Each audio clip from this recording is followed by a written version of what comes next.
So it is the last Premier League game of Arsenal's season at the Emirates Stadium. Tomorrow afternoon, 4:30 kickoff. It's also Arsene Wenger's last game as manager of Arsenal, walking out at the Emirates Stadium. But not only that, it is also Per Mertesacker's last game. Also Vic Akers, it's his last game as well. Obviously he's been there, 40 years now I think. Something mad, unbelievable amount of time that guy's been there.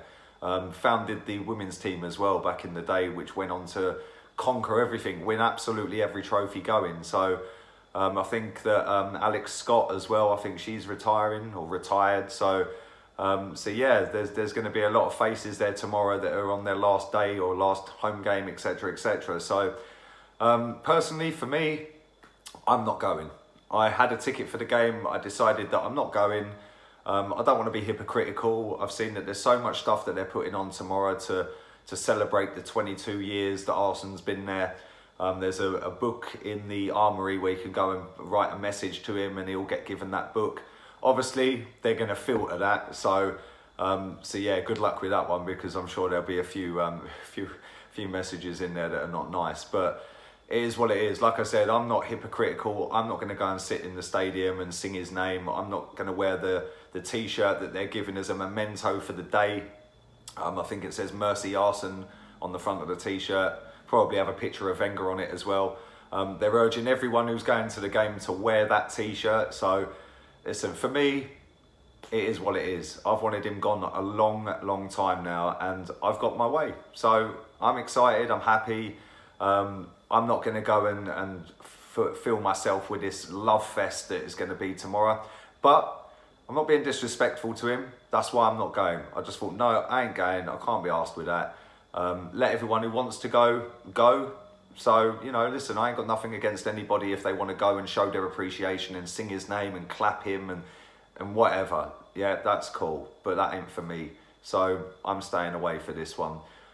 There's also going to be the lap of appreciation at the end.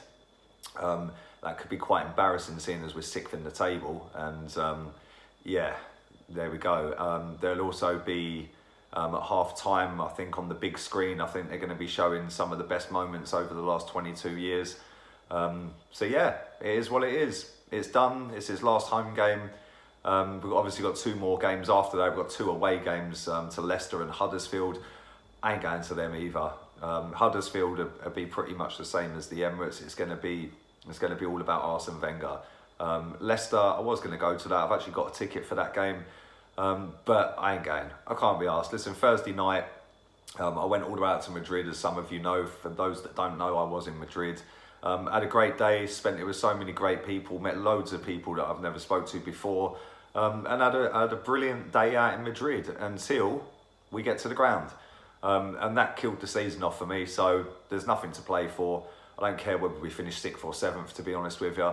Although if we do finish 7th, I think that 10 days after the World Cup final, we're starting our Europa League journey. So that should be fun, flying off to Azerbaijan and Kazakhstan or somewhere remote in the middle of nowhere. But there we go. So yeah, for me, Thursday night ended my season. I won't be returning again until next season now. So there we go. Anyway, let's get into the Burnley game. Like I said, we're 6th in the table at the minute. Burnley are obviously hot on our heels in 7th. They've had a fantastic season. Just goes to show that you don't have to go and spend an absolute fortune to try and compete. They're not going to get in the top 4. They're not that good. But what they've done this season is remarkable, considering the amount of money they spent, the budget of the football club, the wages the players are on, the wages the manager's on, and he's a good manager. He's got that team well drilled. They all know their job role. They all work as a team for each other. 1 to 11, they all fight for each other.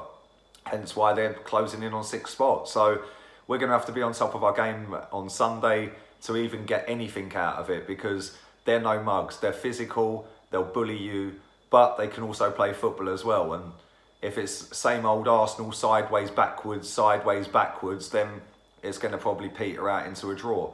If Arsenal can turn up, start fast, which we have started fast quite a few times this season, and our home form is brilliant, to be fair. It's up there with Man City, so it's decent home form. It's just you know, the amount of times I've been to the Emirates this season where we've just been so shit in the first half of a game. And then we come out in the second half and it takes until like 75 minutes for us to get going. It's like, well, where have you been? Well, why didn't we do this at the beginning? But there we go. Like I said, we're going to have to be on top of our game to get anything out of Burnley. Although saying that, Burnley might have a little bit of nerves. Obviously, they're coming to the Emirates. They're trying to overtake us in the table. They've not been in that position before in terms of overtaking a club of our size towards the end of the season. So, you know, that might play into our... I can't even believe I'm saying half of this shit, do you know what I mean? We're Arsenal, yeah, and we're worrying about Burnley. So I'm just going to go straight into the 1 to 11. I'm going to go with Petr Cech for this game. I don't know why he didn't start on Thursday. I don't buy into all this bollocks about one keeper for the league games, one keeper for the European and Cup games. Does a goalkeeper seriously need a fucking rest? Seriously, come on. Right back, Hector Bellerin. Absolutely fantastic performance against Atletico at the Emirates. And then we see why so many fans get on his back when we played him on Thursday just gone at their ground. He was fucking useless. But which Hector's going to turn up? On to left back, I'm going to drop Monreal for this game. He has played a hell of a lot of games this season. He's been consistent in most of them. But Thursday was the worst game he's had all season. He was fucking rubbish. Absolute dog shit. His crossing, he got in so many good positions to cross and he fucked every single one of them. Centre-back pairing, I am going with Callum Chambers. I thought Callum did all right when he came on the other night. I know it was his header out that ultimately led on to the sloppy play from Bellerin letting Costa in. But other than that, I thought he'd done pretty well. So Callum Chambers starts for me. Next to him, I'm going with Mavropanos. I've butchered his name, but he's starting. Made a great debut up at Old Trafford last weekend. And for me, he's going to start this game. And hopefully he's one for the future that we can get into the first team quite regular now. Obviously, you know, Koscielny's injured. Probably out for the rest of his career now, I'd imagine. You know, it was a nasty, nasty injury. He's going to miss the World Cup. Listen, I don't really rate the guy, but you don't wish injury on a player like that that's going to end their career. So we're going to have to assess that one and see whether he does come back. But for me, he's finished at this football club. And the future is Callum Chambers and Mavropanos. Go and buy a couple of centre-backs is all I can say. On to midfield, Granit Xhaka. Again, Thursday, I've seen a lot of people saying he played really well. I didn't see that. All I see was him giving the ball away left, right and centre. I thought he was pony. He has been better recently, but that game, I don't get what people were watching because he was so sloppy with his ball. It was just unbelievable. Next to him, I'm going with somebody who was equally as shit on Thursday night, and that's Aaron Ramsey. I thought he was woeful. And again, another one that's been in fine form. And this is what pisses me off with this football club and these players, is the fact that they play so well for 6, 7, 8 games in a row, but then when it really fucking matters, they all disappear. And that is ultimately why we ain't won a title for 14 years. In front of them, I'm going with a free. I'm going with Mkhitaryan on the right-hand side of that free. I thought when he came on, he did more in 15, 20 minutes than the whole team did for the 70 minutes before that. He was brilliant when he came on. I thought he'd scored.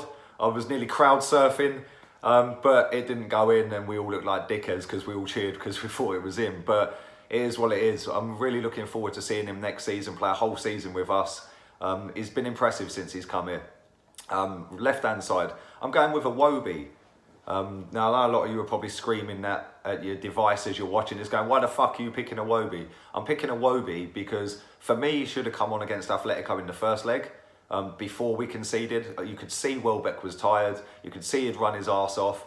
And again, the other night, I thought Welbeck was absolutely shit.